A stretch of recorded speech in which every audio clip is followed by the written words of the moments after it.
Just a couple of things from time to time. I just want to give some shout outs to my board, to Art Kelly, to Robert Albertson, Carol Brookins, Andy Lowenthal, to thank you all for supporting this conference.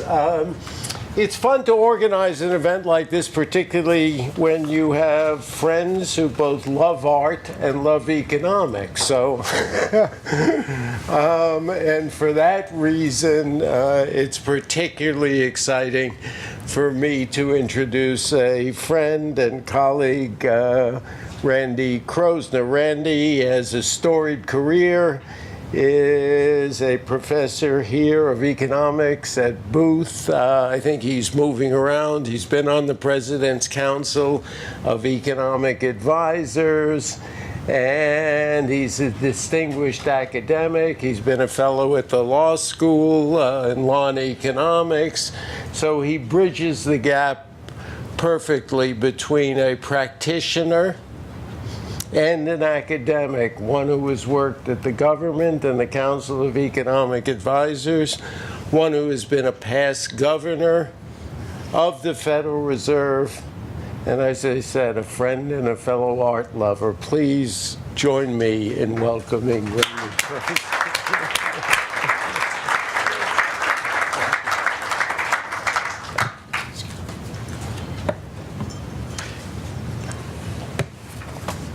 Well, I'm absolutely delighted to be here for so many reasons. Of course, for the substance of the conference, but also because Richard and Ellen are such good friends. We've spent lots of time together discussing art and photography, as well as economics and finance. And actually, I guess Richard and I first met after I left the Council of Economic Advisors, and there was a panel, I think it was at Tufts, on thinking of different ways to deal with climate issues. And Richard had just put together the American Climate Exchange, and we were talking about those issues, talking about the importance of Ronald Coase and creating property rights, and creating pricing, creating benchmarks. And now it's the Coase Sandor Center, which is fantastic at the law school. It is also fantastic that that Richard and his colleagues have tried to fill this gap in thinking about this important issue of setting up a benchmark. It's really amazing to me to think that it's been 10 years since the financial crisis. I left the Fed in 2009, and at the board I was the point person for dealing with LIBOR. The New York Fed was dealing with sort of the practical aspects of it, but I was kind of the liaison, and had both the New York Fed and to the British Bankers Association and to the banking community on this issue. And I was just astonished when I discovered how the benchmark was set.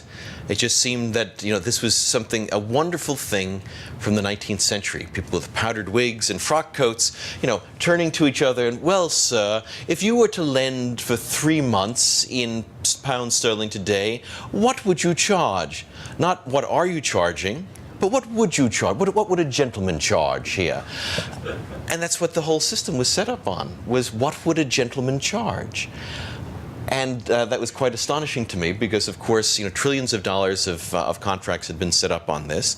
Now we have $200 to $300 trillion of contracts still on this, and it was really just on notionals. It wasn't on transactions because there were relatively few transactions. One of the reasons that this was seen as attractive is because it seemed to set a benchmark for so many different things. So LIBOR was not just there was an overnight rate, but there were multiple tenors, multiple currencies, and so it seemed to be a very, very convenient way to provide benchmarks for a whole variety of things. And as I'd said, I was just astonished when I discovered how it was put together, and then, of course, that then led to concerns about whether it potentially could be manipulated, whether it was a good benchmark, and whether it's a benchmark that should survive. And it's very interesting as an economist and doing law and economics to think about the evolution of benchmarks, the transition of benchmarks, just how they are created. and also how often we use benchmarks without knowing what they are. So LIBOR was a classic example of that. I actually just got back from Lapland, from above the Arctic Circle, and it's appropriate that it was sort of the 10th anniversary of the crisis. The central bank governor of Finland had invited me to the central bank facility up in Lapland for the Finns have. Now, exactly why the Finns have a central bank facility up in Lapland, I'm not so sure. I guess they have to support Santa and his elves to make sure they have enough cash and liquidity, especially during the holiday times. I was up there above the Arctic Circle, and then I asked the question, what is the Arctic Circle? So I think we use that, it's another benchmark. We use it all the time.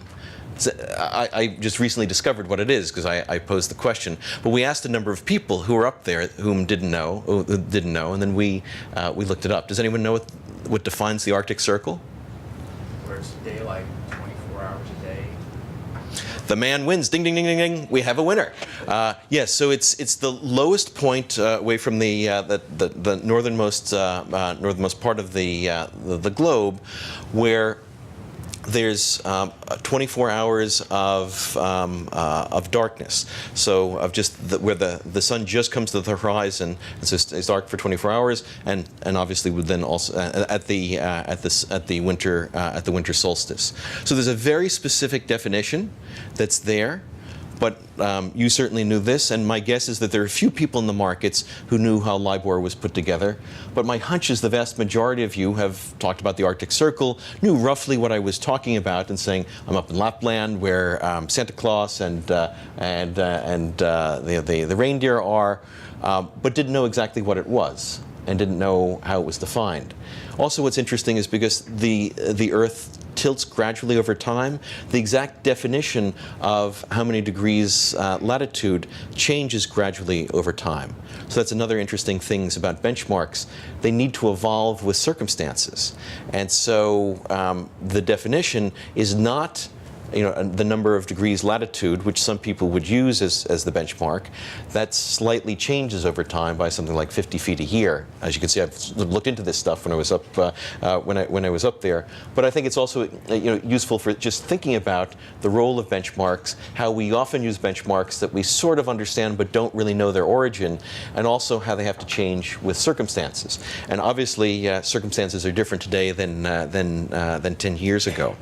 And so what I want to do is think a little bit about how we create benchmarks and thinking about the law and economics of that, drawing on some great Chicago traditions, particularly Hayek and on that, who was both in the economics department and then law school here in, I guess it was the 1940s and 1950s.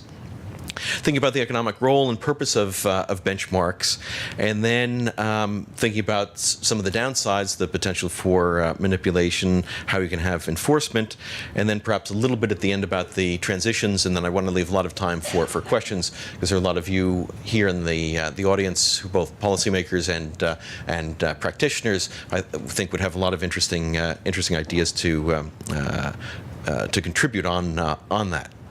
And so one of the very interesting things about the evolution of benchmark is to think that in most cases they came about not due to government intervention, but through the private sector.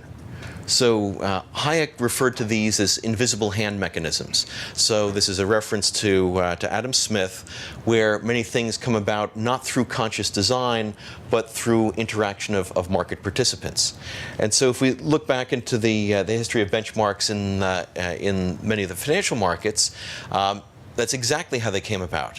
So the success of the Board of Trade in Chicago and then what became the Mercantile Exchange really depended upon that, and it was competitive forces that drove these benchmarks to be developed. For example, it was really the Chicago markets that came up with a definition of a particular type of wheat, like winter wheat number 2. That wasn't something that was given to us in Latin, winterus, wheatus, number 2us, from the. You can see how good my Latin is. So my college Latin teacher, I'm sure, is spinning right now. But it came from trying to figure out, well, how can the Chicago markets better compete with the markets in Minneapolis and St. Louis and elsewhere. And one of the ways to do that was to try to make the market more liquid. Well, how do you make the market more liquid? Well, if you just have Farmer Jones's wheat coming in and Farmer Fred's wheat and Farmer Mary's wheat all coming in, sure, that's valuable to have them all come into one spot. That's helpful. But if Mary's wheat is different than Jones's wheat, well, that's a real problem, because how do you create a liquid market in that? Someone has bilateral exposure to Mary's wheat, bilateral exposure to Jones's wheat, but if you want to hedge that, if you want to build a liquid market, you need to have wheat that then can trade. And so it was the people in the markets in Chicago who said, well, what we need to do is we need to come up with standards. And this was very valuable for creating liquid markets, so you could trade back and forth. It was also extraordinarily valuable for being very efficient in terms of grain storage, because as long as the grain fit a particular definition, you could then store it all in one silo. And then you could just bring a boat to that one silo, and if you wanted to provide the wheat out or bring the wheat in. Before that, you had to have different cars on the trains that had Mary's wheat, Jones's wheat, had Fred's wheat, all in separate cars. They would then have to be looked at to see what the quality of the wheat was, what should be the appropriate pricing. And it was extraordinarily inefficient. So not only did we provide a liquid market that allowed for these benchmarks to allow for deeper liquid trading, so more resilient markets, allow for much better hedging, but it also had a number of other benefits that came from much more efficient usage of the transportation system, and so it was one of really the amazing innovations that clearly came about not because any regulator said that there must be a benchmark, not because there was any any sort of government official who said there must be a benchmark. But it was Chicago trying to figure out, well, they're doing pretty well up in Minneapolis, and there's a lot of grain that's being brought there. How do we compete better with them? We come up with a benchmark. We come up with a standard. Now, of course, in coming up with this, the standard to provide that liquidity and also the substitutability, which can allow for a lot of development of contracts for much better. For much better hedging, and then also allowing for the development of a clearinghouse system, because you couldn't really have a clearinghouse system if everything was sort of one-off of Mary's wheat, Fred's wheat, and Jones's wheat. How could a clearinghouse sort of stand behind this, because they would be exposed to too much risk? By being able to sort of standardize this, then you could have a clearinghouse that could be an effective, not formal, actual, but an effective guarantor of the contracts. They could only do that if there's a relatively liquid market, relatively standardized. So there are a whole bunch of other positives that come from this. We've also seen this with the development of LIBOR. Without some sort of benchmark, we would have never been able to see the kind of development of financial derivatives on the world's markets that we have. Now, some people would say, well, that's a downside. We have too many derivatives. That's been a problem. That was a problem from the crisis. I don't want to say what the optimal number of derivatives is, but certainly having some to allow for the hedging is certainly valuable, and could only come about through these kinds of benchmarks that allow for different kinds of substitutability in them. But you then have to have the enforcement of these of these things. And so what's interesting is, if you look back to the history of the Board of Trade, they've effectively had their own enforcement agency. They did random checks. So it's a bit like regulation today, that the regulator might stop in and do a random check of a file for a loan. Here, by a random stop to in the where the trains were coming in to see what the wheat was looking like. A random stop at the silos where the wheat was being stored to make sure that it really was that consistent quality. And that's something that was, again, very important in competing with Minneapolis and elsewhere, that was seen as credible. again, purely private system. There was no formal government system of regulation, of enforcement. It was done privately, primarily out of competitive forces. And obviously, this is one of the issues that has come up in the most recent period with respect to LIBOR. Because LIBOR, since it was based not on transactions, but was primarily, not exclusively, but primarily notional, that there were potentials for deviations from the market transactions, because there weren't market transactions that were there. And we know that there were at least two types of concerns about the incentives that came in with this system, where it was very difficult to have the enforcement.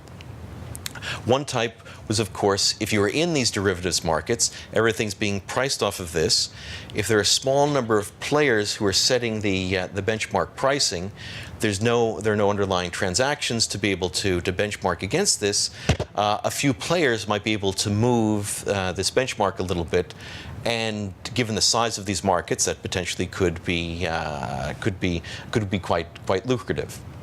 A second potential came in because these benchmarks, or these reports of the of what would you be borrowing at were you to be borrowing today, sir, also became measures of the security of the institution. Because LIBOR was based on unsecured borrowing, so if someone on the panel was seen as sort of an outlier, people started to raise questions. Why does this gentleman seem to be having to pay more than all the other gentlemen? Maybe he's no longer a gentleman. Maybe he's below investment grade, or something like that. Actually, I purposefully use that term gentleman, because if you look back to the history of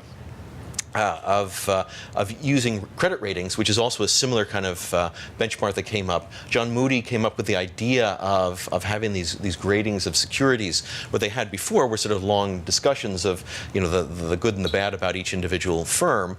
Perfectly reasonable. He tried to get this down to a rating system. Was laughed off as just, that's absolutely ridiculous. How could you possibly bring all this stuff down to just one letter or one set of words? But originally, before they actually got to the letter grades, it was something that would be a gentleman's security or not. And a gentleman's security was basically one in which if the gentleman were to hop onto a steamship to go across the Atlantic, he wouldn't have to worry about the value of that security after he got to the other side of the Atlantic. And so it's with a little bit of irony, but also with a historical link that I sort of use that term. And also, it's another interesting example of some of these benchmarks coming up in a spontaneous way. But also, questions have been raised about the potential for manipulation of these other benchmarks of credit ratings. And so, we have to think about this enforcement mechanism. We have to think about the incentives associated with these benchmarks. And so one of the challenges potentially with the way LIBOR was set up, with no real transactions to be able to check, and then the potential incentives for moving the reports away from what might be the otherwise basic, or call them I hate to say honest reports, because when there are no transactions, it's hard to know what the true benchmark is. But let's say an unbiased report without any, let's put it that way, as an unbiased report. You then might want to think about an alternative. And so then you want to think about, well, what are the roles that these securities, or what these benchmarks would be playing, and what would be the characteristics that you would want? Well, having something that's more transactions-based is something obviously beneficial. David's already spoken about that. I think everyone knows that there's sort of benefits to that. But then the questions about should it be secured or unsecured, because we have different approaches. The Ameribor approach is an unsecured approach, I believe. The approach that David was just talking about is a secured approach, and they certainly have different characteristics. In most circumstances, they're going to be very closely correlated with each other. What's interesting, and David's charts really brought this out very clearly, there was one period in which they deviated quite significantly, and that was during the heat of the financial crisis in the fall of 2008, when the unsecured rates moved up, and many of the secured rates moved down. And so the question is, for what purpose do you have this benchmark, or whether that's a benefit or whether that's a cost to have that as part of your benchmark. And so I think it depends on exactly how these would be used. Do you want to have some of that underlying uncertainty that comes in? I think when LIBOR was originally used, and also when it was used not as much in the derivative contracts but in loan pricing contracts, having some of that, the risk associated with the banks in there perhaps made sense, because this was something that the banks were thinking about using as a pricing benchmark. If their cost of funding was going up, they wanted this effectively integrated into the benchmark. If that's not what you're using this for, if you're using this for, now it seems, I mean, it still is used in some loan contracts, well, many loan contracts, but it's probably used more in derivative contracts, you might not want to have that.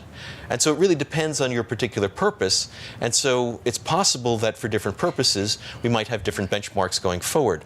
There's a benefit of having a unified benchmark, because everything, then you have that deep liquid market. But of course, there are costs associated with that if you're trying to put a square peg in a round hole. And so I think what's interesting going forward, and for the ARC to be thinking about, I particularly like that the Alternative Reference Committee is the ARC, and I got to talk about the Arctic Circle. Ha ha ha. See, central bankers have great senses of humor. It's just incredible. And so we want to think about, will there just be one benchmark, or could there potentially be different benchmarks for different uses? Because there are deep liquid markets in a number of other areas, and so I think we should leave that possibility open also, and that is very important in thinking about the transition. Do we want to mandate a move in a particular direction, or do we want to at least allow some of the spontaneous market forces to be coming up? You know, you can think of what Ameribor is something that was not mandated, certainly not mandated by the government. It was something that that Richard and his colleagues in working with small and medium-sized banks thought this could be extraordinarily beneficial, and obviously a number of people are using this. This may not be the right benchmark for all contracts, but it might be the right benchmark for a certain set of contracts. And then there can also be a series of instruments that might link this benchmark with another benchmark, and so you can have that. And we see that in many other markets. For example, there's in the oil and petroleum markets, there's something called the crack spread, and that's the difference between the crude oil pricing and the petroleum product derivatives pricing, so the things that are derived from petroleum. So it's quite literally the derivatives. And there's sometimes, in some cases, trading of this crack spread, and a lot of focus on the difference between the two.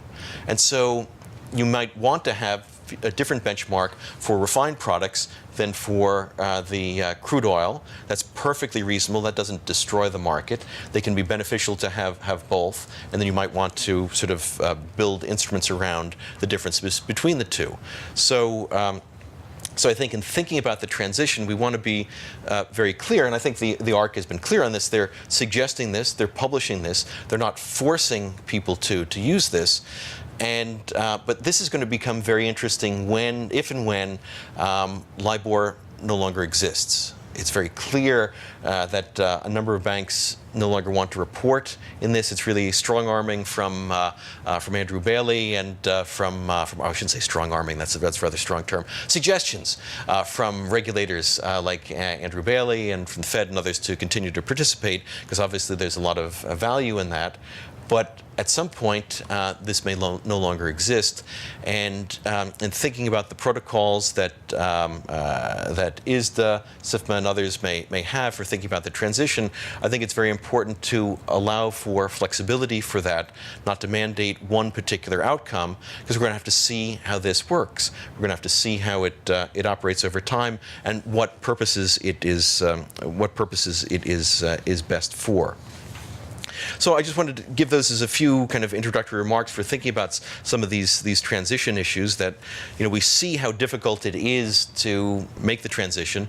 It's a decade after the crisis. The issues and challenges with LIBOR were clearly outlined back a decade ago. We still have LIBOR with us. because in many cases, some market participants don't seem to care that there might be some potential for manipulation that is there, or think there's much less potential for manipulation today, because it still serves them as a useful benchmark. We have the launching of this SOFR today, but that's taken quite a while. This was not something that could just easily pop up. As David well knows, he's been working many years on this, and so the other members of the committee working on this. So changing these benchmarks and changing these institutions is not easy. I think, and so we want to acknowledge those challenges and those issues. We want to also acknowledge that we want to have some market forces come in. Certainly, I think this has been sort of an interesting hybrid of sort of the government or regulators as sort of a convener, but not forcing a particular outcome. But even the committee has given a few different benchmarks, but one is preferred. But we'll see what actually comes up in the competition amongst them, and then we'll have to see whether secured rates or unsecured rates are the things that people want to have in their contracts.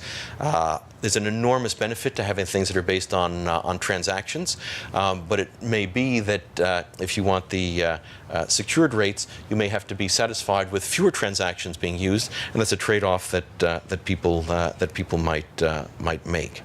And so what I'd like to do now is sort of open it up to questions and comments. We have about 10 or 15 minutes for people to chime in. Thank you.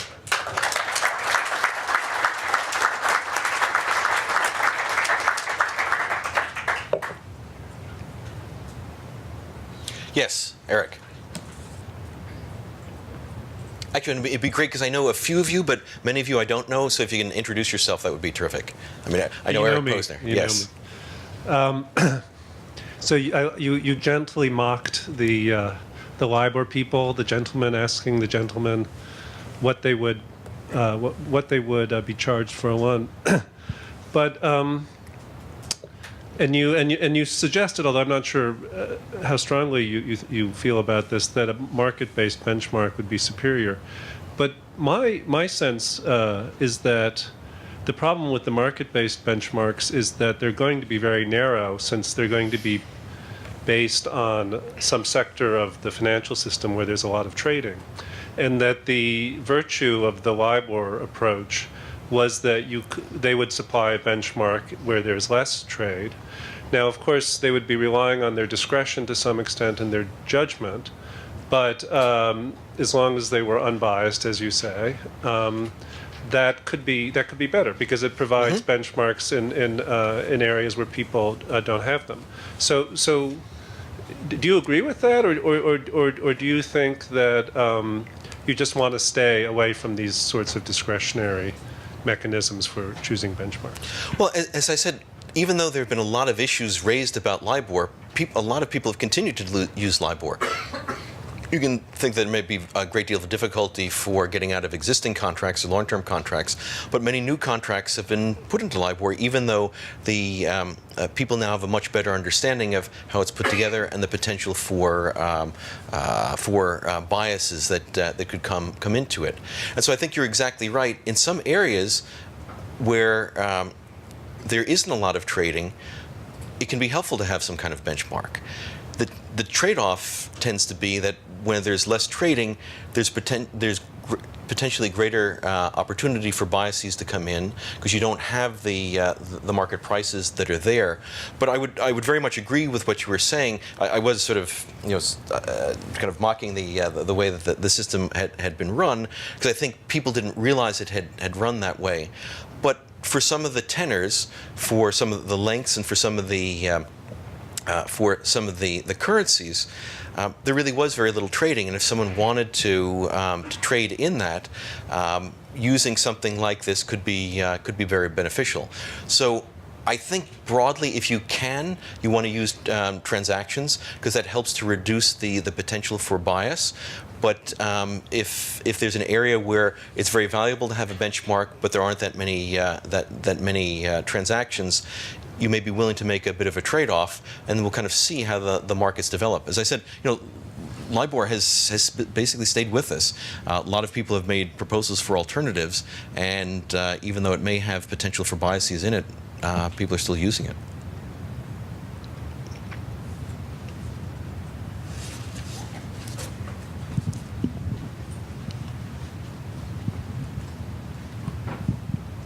Thank you. Eric Gerdian from R.J. O'Brien.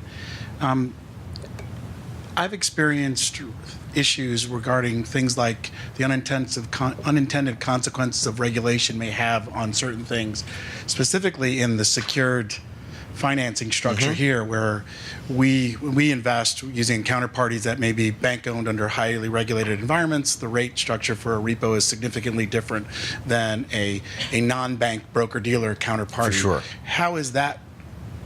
Has any thought around regulations' impact on this new whatever rate setting we end up using may have an unintended consequence, and how we would offset that for the purposes of fluidity of that market?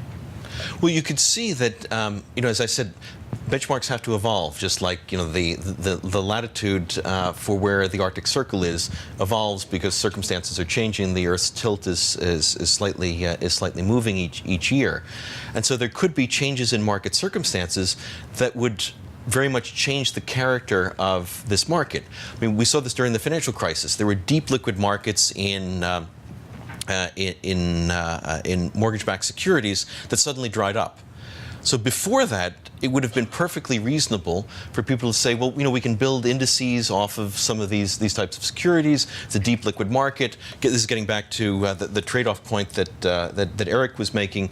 We've got lots of transactions. That's very valuable, but sometimes these markets can suddenly change. And that can be due to regulation, it can be due to market circumstances. It can be due to either one of these things. And so that's why leaving some flexibility in what we choose as the benchmark, I think, is important. It also could have consequences for thinking about regulating the market going forward. Let's say that there are significant changes in circumstances. I don't see exactly what they would be, but let's say 10 or 15 years from now, market structures are very different. There are all sorts of innovations that maybe make this market, which seems deep, liquid, and could never disappear, one that no one is using anymore. And so you'd have to be thinking about the movement away from that, and it might affect how regulators think about that market, and regulators might defend that market against a good alternative or against innovations elsewhere, because they're concerned about this unintended consequence that if this particular market disappears, this sort of repo market disappears, that you then have a negative consequence for these other markets. So they're very much interlinked, and I think that's a real challenge. I think that's always going to be there, whether it's the private sector picking a particular market that has, because of course there are all different aspects of financial regulation that could or could not affect what the British Bankers Association was doing, et cetera, or the repo market going forward, and so it actually makes it more challenging, I think, to get regulation right, because there are now more interconnections of this market. You can't just look at what's best for this market. You're looking at what's best for this market because of its consequences for something else, and that potentially could make it more difficult for the market to evolve. And then does a secured product impose or expose yourself to more potential hiccups like regulations, or an unsecured may not? For sure, and also the definition of secured could change over time. Obviously, we think it's unthinkable that the treasuries could ever default, but of course, there was a period where there was a concern that there could at least be one payment that was missed. Treasury securities are no longer AAA securities. In practice, they operate as better than corporate AAAs. But there's a tension there. One private, at least some of the private rating agencies say this is not secure, completely secure. Other things would be more secure. Those could certainly change over time. Hopefully we won't see that, but in 20 years, it's hard to know whether something like that could happen, and that's why it's tough to kind of get stuck in that, and that's why I think it's very important to have multiple benchmarks that are there, so that if something does change, the transition will be easier, and it'll also give more flexibility to the regulators to say, okay, yeah, we can move to this, rather than there's no other alternative. We've kind of created this Frankenstein, and we have to keep it. Not that I think I shouldn't have said that, because people are going to then quote me and say, SOFR is a Frankenstein. Former Governor Kroszner says that's not what I intended to say. That's not what I meant. But sometimes things evolve in a way that's unexpected.